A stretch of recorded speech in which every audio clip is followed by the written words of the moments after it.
Hey everyone, and welcome back for another deep dive. Today, we're going to be tackling something that I think a lot of people find really confusing. Yeah. Autistic shutdown versus dissociation. Yes. And we're going to really try to tease apart those two experiences and Mhm. and really give you the kind of information that you need to be able to understand it better, whether for yourself or for your loved ones.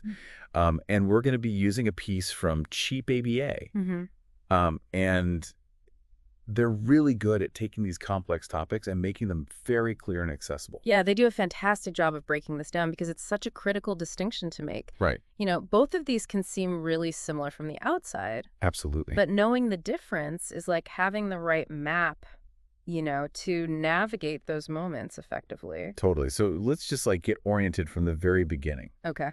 Could you walk us through the definitions of these two things, as if we've never heard of them before? Absolutely. So imagine your brain as a computer processing information. In Autistic Shutdown, it's like the system gets overloaded with input, bright lights, loud noises, social demands, and it crashes. Oh. Like the world just becomes too much to handle. So it's like hitting the emergency shut-off button because the system's about to explode? Precisely. Okay. Now, dissociation is different. It's less about that external overload and more about an internal disconnect. Mm-hmm. Imagine watching a movie but feeling completely detached from the characters and the plot. Yeah. Your mind kind of checks out for a bit, often as a protective mechanism, particularly when past trauma resurfaces. So if shutdown is like a forced system crash, Yeah.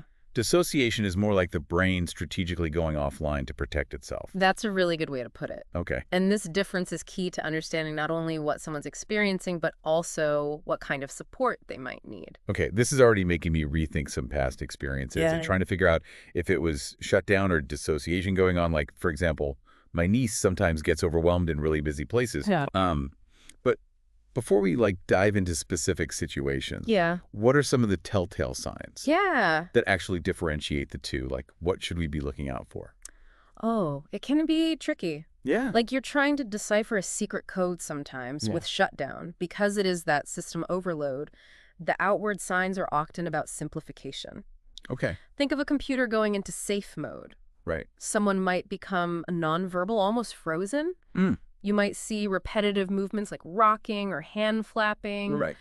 Or their posture might become very rigid. Right. Like their body is trying to regain control by minimizing input. Yeah, that makes a lot of sense. Yeah. So it's not just about the absence of doing something, Yeah. but a shift towards specific behaviors that help them cope. Exactly. Yeah. Now with dissociation, it's more internal about that mental detachment. They might seem spaced out, their eyes glazed over. Yeah. They might not respond to their name or attempts to engage them. Okay. Internally, it can feel like watching yourself from a distance. Or like the world is a dream. That's a really powerful way to put it. It's like their mind is physically elsewhere, Yeah. even if their body is still present. Right. And to your point earlier about triggers, I'm guessing those are also quite different for shutdown versus dissociation. Absolutely. Shutdown is often a response to immediate, overwhelming sensory input. Okay. That could be anything from a sudden loud noise Right. to a crowded room full of different conversations Yeah. to even flickering lights. Mm-hmm. It's about the intensity of the environment pushing their sensory processing past its limit. Okay, that makes me think about my niece again. Uh-huh. We were once at a restaurant and she just completely shut down. Yeah. Wouldn't talk, wouldn't eat, just stared blankly ahead. Right. And we all thought she was just tired. Right. But now I realize it was probably the overwhelming noise and activity in the restaurant. Exactly. It's easy to misinterpret those signals, especially without realizing how individual those triggers can be. Now, with dissociation, because it is often rooted in trauma, the triggers tend to be linked to situations that bring up past feelings of fear, Okay. vulnerability, or lack of control.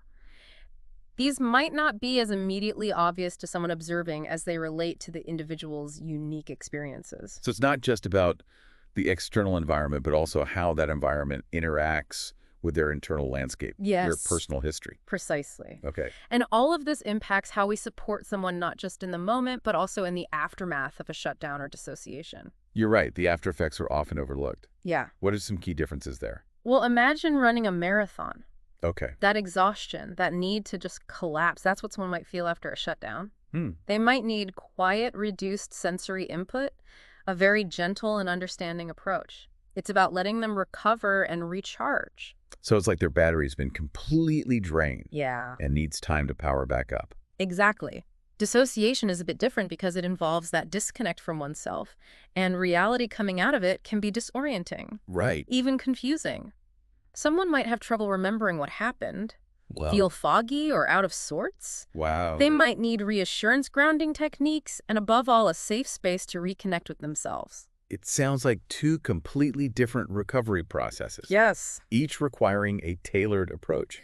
And this is where it gets even more complex, right? Because sometimes these two experiences can actually overlap. Exactly. You mentioned co-occurrence earlier. That's right. Remember how we talked about dissociation being linked to trauma? Yes. Well, sometimes a sensory overload that triggers shutdown can also be the very thing that evokes a trauma response, Oh, wow. leading to dissociation. It's like a chain reaction, Hmm. one experience feeding into the other. So you could have the immediate overwhelm of the shutdown leading to that internal disconnect of dissociation. Precisely. Wow, that's a lot to unpack, both for the person experiencing it and for those around them. It is, and it highlights why having this knowledge, this Blah. deeper understanding, is so vital. Absolutely. It really makes you realize how much is going on under the surface that we just don't see, right? Yeah, absolutely. Which kind of, I think, brings us to the million-dollar question. Right. How do we actually support someone through these experiences? Like, what can we actually do? That's the heart of it, isn't it? Yeah. And, just like each person's experience is unique, so too is the support that's most effective. Okay. One of the things for sure is simply knowing the difference between shutdown and dissociation. Yeah, Understanding those nuances is a huge step towards providing better support. totally. Knowledge is power, as they say. Yeah. But how do we translate that knowledge into action? Well, our friends over at Cheap ABA highlighted some excellent strategies in the piece that we were talking about. Okay. First and foremost, remember those triggers we talked about. Yes. Identifying those is like finding the key to unlocking more supportive environments. So it's about being proactive rather than reactive. Yeah. Anticipate those potential landmines. Yeah, like if someone's prone to sensory overload leading to shutdown, Right. could you create a quiet, sensory-friendly space where they can retreat when needed? Yeah. Think noise-canceling headphones, weighted blankets, dim lighting, tools to dial down the intensity. It's like creating a personalized decompression chamber. What about for dissociation? Like, what are some things that can help ground someone back to the present moment Yeah. when they've kind of drifted away? Again, having a plan in place beforehand can make a world of difference. Okay. This might involve identifying a safe space where the individual feels secure and calm, and ensuring that it's accessible when needed. So it's about having like a designated haven. Yeah, A place where they can go to kind of reconnect with themselves. exactly. And just like with shutdown, having tools on hand can be invaluable. Okay. This time, think sensory objects: a stress ball to squeeze, Right? a fidget toy to manipulate, or even a familiar scent like lavender or chamomile. It's about gently guiding their senses back to the here and now. It's like creating a sensory roadmap, back to reality, step by step. I love that. These are fantastic, practical tips. Yeah. And I imagine through all of this, like a calm, empathetic approach is crucial. Absolutely. Remember, whether it's shutdown or dissociation, these experiences can be incredibly disorienting and distressing. Right. Patience, understanding, and a gentle demeanor can make all the difference in helping someone feel safe and supported. This has been such an eye-opening deep dive. It has. A huge thank you to Cheap ABA for their incredible work in making this information accessible. Yeah. I know I've learned a lot, and I hope our listeners have too. Me too. It's a reminder that even when we can't see what's happening internally, a little understanding can go a long way. Couldn't agree more. So if there's one thing you take away from this deep dive, let it be this. Shutdown and dissociation are distinct experiences, each with their own triggers, manifestations, and paths to recovery. By understanding these differences, we become better equipped to support those around us. And for those of you who want to keep the learning going, here's a final thought to ponder. If we imagine these experiences on a spectrum, could it be that some mental health conditions we grapple with are essentially extreme forms of shutdown or dissociation? Food for thought as you continue on your journey of understanding. Thank you for joining us on this fascinating exploration. Until next time, keep those deep dive requests coming.